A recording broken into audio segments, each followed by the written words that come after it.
Et si le plus grand ennemi de Luffy n'était ni Imu, ni Barbe Noire, mais son propre frère Sabo. Frère juré de Luffy, successeur d'Ace, héros de l'armée révolutionnaire. Mais aujourd'hui, il est traqué, accusé de meurtre et porteur d'un secret qui pourrait faire exploser le monde. À la rêverie, il a vu l'impensable, le trône supposé vide occupé par Imu. Une entité inconnue qui dirige le monde dans l'ombre depuis plus de 800 ans. Et peu après, tout s'effondre. Le roi Cobra est déclaré mort, Vivi disparaît, et c'est Sabo que l'on accuse. Mais on sait qu'il dit la vérité. Il a fui avec une révélation capable de renverser le monde. Dans son message à Dragon, il est clair. Ce que j'ai vu va tout bouleverser. Mais alors pourquoi ce silence? Pourquoi ne rejoint-il pas Luffy ni même les révolutionnaires? Pourquoi reste-t-il dans l'ombre alors que le monde s'embrase?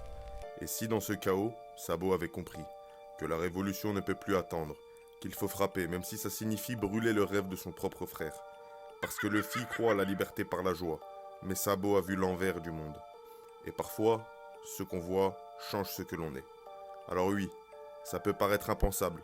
Sabo a toujours été droit, fidèle à ses convictions. Mais parfois, même les âmes les plus justes changent de regard après avoir vu ce qu'ils n'auraient jamais dû voir. Alors maintenant, pose-toi cette question.